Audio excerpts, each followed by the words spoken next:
Hello everyone and welcome back to Obscure History, and today we're going to be looking about a little known time in the 1950s when the United States Air Force wanted to nuke the moon.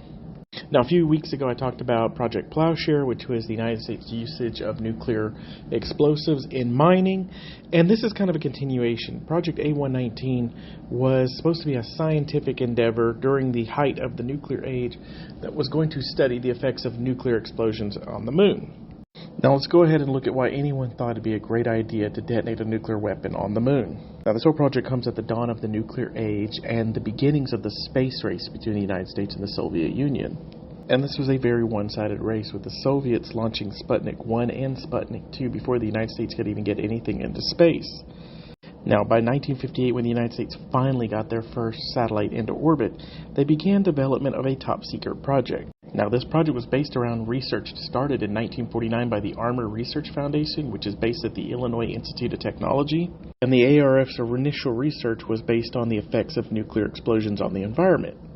And in May of 1958, they began covertly researching the potential consequences of a nuclear explosion on the moon. And they began working with this project with the United States Air Force, who at the time was the head of all space development.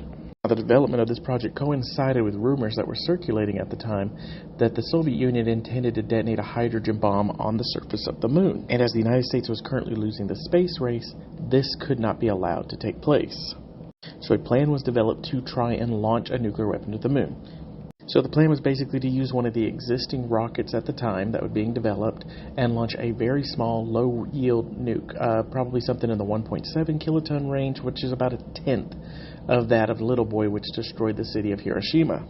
And the reason this was chosen is because, one, hydrogen bombs weighed too much for the rockets at the time, and the ICBMs that existed in 1959 could not carry a heavy load to the moon successfully, so a low-yield nuke was needed.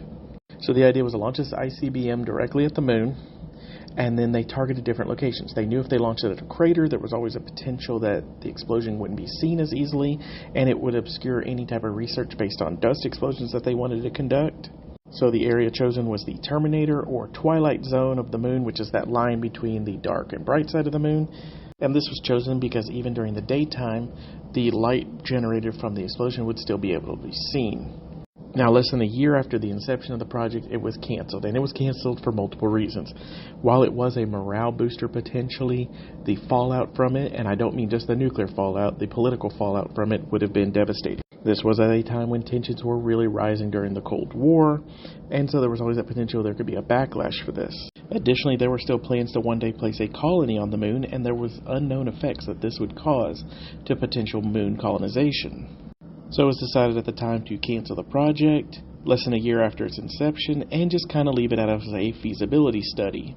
Now, interestingly enough, the public didn't know about this project's existence until the year 2000, when a former executive of NASA who'd been a part of the project in '58, Leonard Riffo, revealed not only the project's existence but its timeline of development and cancellation.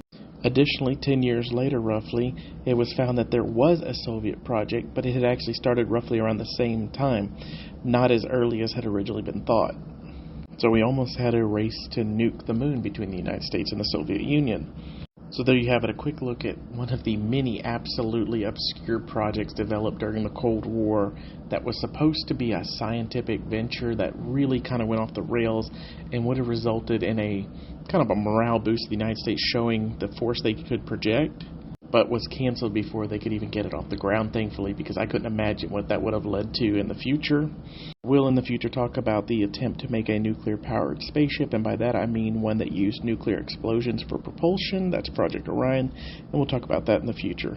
So thank you for joining me today, and I look forward to talking to you all on the next time.